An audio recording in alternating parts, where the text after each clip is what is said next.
Bem-vindos ao podcast Privacidade em Pauta. O tema dessa edição será direito à intimidade e à privacidade.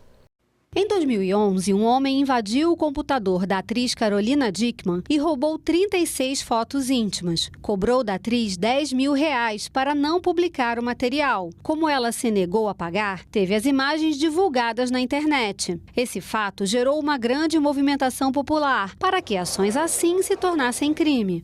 E a Polícia Civil do Distrito Federal prendeu o homem suspeito de divulgar fotos da cantora Marília Mendonça no Instituto Médico Legal. As imagens da autópsia da cantora foram vazadas por meio das redes sociais. Segundo investigações das autoridades, ele também teria divulgado imagens dos cantores Gabriel Diniz e Cristiano Araújo. As reportagens que acabamos de ver mostram pessoas que tiveram a sua intimidade com fotos violadas para a internet. Aqui na minha mesa eu tenho a Amanda e a Isadora. Meninas. Amanda, o que você acha que é direito à intimidade e à privacidade? Bom, para mim, a intimidade e a privacidade é algo meu, é algo que eu não quero expor para terceiros. Ou seja, se alguém, sem o meu consentimento, expõe, está violando a minha privacidade, a minha intimidade. Legal. Isadora, o que você acha desse tema? Bom, basicamente o que a Amanda falou. Quando eu penso em intimidade e privacidade, eu me remete a algo que é somente meu e que eu não quero que ninguém exponha sem o meu consentimento, sem a minha breve autorização. Bom, para explicar de maneira um pouco mais técnica esse assunto, a gente tem uma convidada muito especial. É a professora Luciana Morilas, da Faculdade de Economia, Administração, Contabilidade e Atuária da Universidade de São Paulo. Ela aceitou participar do nosso podcast. Professora, bem-vinda. Você poderia explicar para a gente o que seria direito à intimidade e à privacidade? A primeira coisa que a gente precisa fazer é conceituar, né? O que é intimidade, o que é privacidade, porque parece que é a mesma coisa. Existe uma teoria chamada Teoria dos Círculos Concêntricos, que foi cunhada por um filósofo inglês, Jeremy Bentham, há bastante tempo já, para falar da esfera do direito e da moral. Beleza. O que a gente tem nessa esfera? Então, a gente tem uma esfera mais ampla, que é a esfera social, é a esfera pública. Tem uma esfera mais restrita, que é a esfera da privacidade. E tem uma esfera mais restrita ainda, que é a esfera da intimidade. Qual é a diferença e como é que fica o direito nisso? Enfim, tudo aquilo que se faz no espaço público é público, né? E aí, como é público, eu não tenho muito como controlar. Não tenho como impedir uma pessoa de me filmar se eu estou, por exemplo, passando na rua. O que eu posso fazer é impedir a pessoa de monetizar a minha imagem. E aí é outra coisa.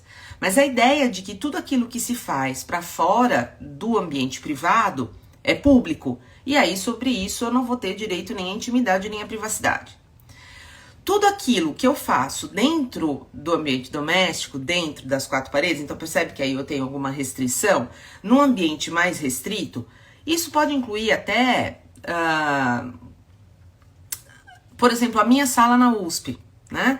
É um ambiente público de uso privado, então é um ambiente já mais fechado, né? Nesse ambiente privado, é o espaço onde eu faço eu tenho algumas relações mais pessoais, mas ainda tem pessoas que conhecem. Então, por exemplo, eu convido uma pessoa para vir jantar na minha casa. Ela tá ali na minha privacidade, né? Ela tá entrando na minha privacidade porque eu convidei. E tá tudo bem. Tem que ter esse controle, né? Esse controle da intimidade ou da privacidade. Então, na minha privacidade eu posso controlar, né? Eu tenho algum controle. Uma vez que você entrou na minha casa, eu não tenho mais controle. Eu te permiti entrar na minha casa. Quando eu tô falando de intimidade, aí é mais fechado ainda. Aí eu tô dentro da pessoa. Então, dentro de uma casa mora uma família toda. Essa família tem a sua privacidade, mas cada um tem a sua intimidade. E eu também não tenho direito de quebrar essa intimidade. Então, por exemplo, é uma mãe que fuça as coisas do filho, né? Tá dentro da casa dela, mas ela tá invadindo a intimidade do filho, né? Então tem essas três esferas, uma esfera pública, uma esfera do que é privado, uma esfera do que é íntimo. Então, o direito à privacidade é o direito do que eu tenho dentro da minha casa, dentro do meu espaço privado, dentro do meu carro, por exemplo, é um espaço privado, né? E dentro do meu espaço íntimo, aí é mais restrito ainda. Então, isso é o que é intimidade e privacidade. E quais são, então o que é esse direito? É o direito à privacidade e intimidade, que é garantido na Constituição, no artigo 5º, inciso 10, que diz o seguinte: são invioláveis a intimidade, a vida privada, a honra e a imagem das pessoas, assegurado o direito à indenização pelo dano material ou moral decorrente da sua violação. A Constituição protege tudo isso, né? A Constituição protege toda essa esfera. Eu tenho o direito de ter intimidade, eu tenho o direito de ter a minha privacidade garantida e protegida de outras pessoas. Bom, como a professora Luciana explicou, direito à intimidade e à privacidade é um direito que todos nós temos. Exato. E além disso, nós vemos muitos casos de pessoas famosas que também tiveram sua privacidade e intimidade violados. Tem um exemplo que ficou muito conhecido em 2011, da Carolina Dickmann, onde ela foi hackeada e teve as suas fotos vazadas, né, por estar na rede. Neste caso, ela não enviou para terceiros, né, ela não tinha compartilhado, porém, por estar na rede, ela foi violada através de um hacker. Então, é complicado esse outro lado também. Bom, e recentemente também, não sei se é do consentimento de vocês, mas em 2022 aconteceu uma violação, né, de uma atriz global, Clara Castanho, onde ela foi vítima de um estupro e, com isso, em decorrência do estupro, acabou tendo uma gestação onde ela optou por entregar o bebê para adoção, a criança para adoção. Só que no decorrer desse processo, ali ainda no hospital, ela foi violada, sua intimidade, sua privacidade foi violada, porque a enfermeira e o marido desta enfermeira do hospital, eles, como sabiam que ela era uma atriz muito famosa, uma atriz global, e com toda a repercussão que eles iam ganhar, né, durante o processo, durante a mídia ali, eles resolveram vazar essas informações para a internet. Só que como eles não conseguiram vazar para a internet, eles acabaram vazando para um colunista muito famoso, chamado Léo Dias, onde ele expôs todo esse caso, mas em decorrência desse caso, durante o processo, ele não especificou que ela tinha sido violentada, tinha sido vítima de um estupro. Ele apenas colocou na mídia que ela tinha entregado um bebê para adoção. Então ficou uma grande repercussão, né, sobre aquele caso, porque falou uma atriz global engravidou, ninguém ficou sabendo e aconteceu que ela deu o bebê para adoção. Mas, na verdade, o que aconteceu foi que ela optou por isso, onde a lei garante, né, que em vítima de estupro, ela pode, né, exatamente, entregar a criança para adoção. O que a gente precisa lembrar também é que isso não acontece só com gente famosa, né? Não sei se vocês se lembram da Rose Leonel, que é aquela jornalista lá do Paraná. A Rose, ela teve um namoro e quando ela terminou, esse namorado, ele divulgou várias fotos dela. Divulgou o celular particular dela, falando que ela era garota de programa. Divulgou o celular do próprio filho dela. Então, várias pessoas começaram a mandar mensagem para ela. E a Rose teve que entrar na justiça para pedir indenização. Então, a gente tem que se lembrar que isso acontece com todo mundo está nessa situação. E se isso acontecer, ninguém deve sofrer calado, todo mundo tem que buscar os seus direitos. Divulgação irresponsável de um drama íntimo. Na carta que publicou ontem, a atriz Clara Castanho diz que foi violentada não só pelo homem que a estuprou, mas também pelo julgamento das pessoas. Ninguém quer ter a sua intimidade ou a sua privacidade violada. Por isso, existem alguns cuidados que nós podemos tomar. A professora Luciana também vai dar algumas contribuições. Então, a ideia é aprender a usar os controles das redes sociais. Tem vários controles nas redes sociais. Então, você tem como controlar para a pessoa não pegar um vídeo seu, você tem como controlar para a pessoa não comentar, você tem esse controle de privacidade que eu mencionei, o perfil público, o perfil fechado. Dentro do seu perfil fechado, nos stories, tem no Instagram aquela coisa do melhores amigos. Então, você tem que aprender a usar esses mecanismos de controle que as redes sociais garantem hoje em dia, para você tentar ter um pouco de privacidade. Não vou garantir isso com relação à própria rede social, porque os nossos dados são coletados o tempo todo. A diferença nesse caso é que a rede social não está interessada em saber quem é a Luciana, né? Quem sou eu na fila do pão, né? A rede social não está muito interessada em mim, mas ela está interessada nos meus dados agregados com os dados de todas as pessoas que me seguem, por exemplo, né?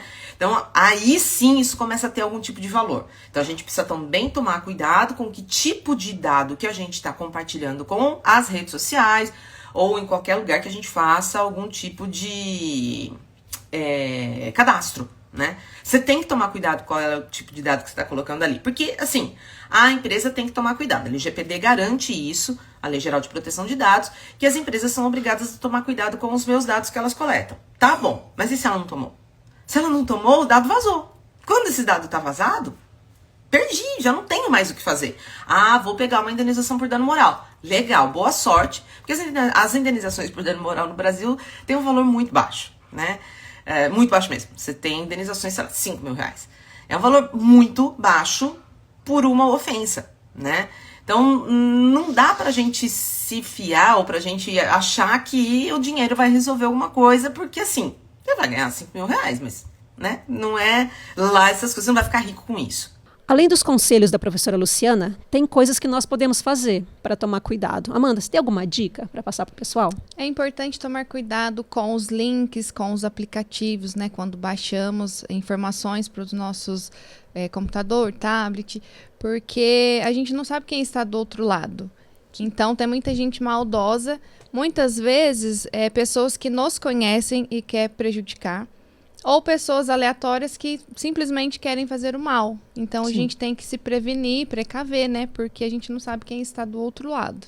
Sim, exatamente. Tem até aplicativos também que ajudam nisso, né? Isso, tem um aplicativo que recentemente também ele foi muito divulgado pelas Kardashians, que é basicamente um aplicativo onde você pode mandar uma foto ou um vídeo mais íntimo para terceiros, sem que haja sua exposição, porque não fica logado o seu número de telefone, ou seja, não aparece para terceiros, somente para o aplicativo, é uma informação pessoal do aplicativo, fica no banco de dados deles. E também, hoje em dia, tem os aplicativos, né, que é criptografado, que a gente usa muito também, que é o WhatsApp, só que o WhatsApp não é tão confiável assim, digamos, porque o aplicativo do WhatsApp, você pode enviar fotos de visualização única, mas se caso você mande uma foto que não seja de visualização única, a pessoa pode tirar print, como a Amanda bem falou, e acabar divulgando essas fotos, né? E além disso também, quando a gente for fazer algum login em algum aparelho, a gente pode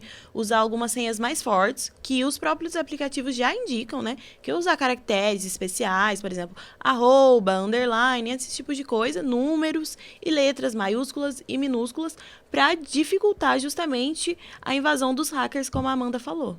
E além disso, Mari, é a questão do... na verdade, não seria o ideal mandar as fotos. Porém, se for mandar, tomar cuidado com as marcas de nascença, Sim, com tatuagem, não mostrar o rosto, porque tudo isso é uma forma da pessoa ser identificada. Então, assim, já que vai mandar, então... Se esconda, pelo menos. Se esconda, tente cuidado, ali tomar um certo cuidado. Ninguém quer ser vítima disso, né? Mas pode acontecer. Se isso acontecer, o que a gente vai fazer? A professora Luciana ela vai dar mais algumas ajudas para a gente sobre isso. Professora, o que fazer em caso de violação? Como que eu resolvo isso, né? Poder não pode, mas acontece. Como que eu resolvo? A única forma de resolver é a indenização, né? Então o direito está proibindo ou está me garantindo que eu tenha intimidade. Como que eu resolvo se alguém interfere aí, ou fura, ou ofende a minha integridade, a minha privacidade, a minha intimidade? Como que eu posso resolver esse tipo de coisa? A violação pode ser solucionada via judiciário, claro. Então, se foi uma ofensa se foi uma ofensa moral, por exemplo, isso é crime, né? A calúnia, a injúria, a difamação é crime, eu posso processar a pessoa criminalmente. Mas essas ofensas não são necessariamente criminais. Às vezes é uma ofensa que não chega nesse ponto de ser crime. É uma ofensa mais simples. Então, é uma ofensa que vai ser resolvida por meio de indenizações cíveis. Então, eu posso entrar com um processo judicial provando que eu sofri um abalo físico ou um abalo moral por aquela violação, tá? Divulgação de foto íntima no término de um relacionamento, né? No relacionamento amoroso, como forma de... Então, assim, isso é crime, né? Não dá pra você divulgar e agora virou crime mesmo, né? Então, além de ser crime, você tem a possibilidade da indenização pelo dano moral causado ali. Gera dano moral, gera dever de indenizar e acaba sendo crime também. Então, não pode divulgar a foto que foi enviada pra você, o nude, né, gente? Que foi enviado pra você, que a pessoa queria só fazer uma graça ali no relacionamento que estava acontecendo. Não pode divulgar a foto do amiguinho, né, do ex, não pode, muito menos como forma de vingança. Como a professora comentou, tem coisas que sim vão ter que ser resolvidas por via judicial. Amanda, então o primeiro passo seria buscar um advogado? Sim, procurar um advogado de confiança, né, para que ele age de forma legal. Manter a calma é uma situação complicada porque é uma coisa íntima, né? Então eu não queria que aquilo viesse a público.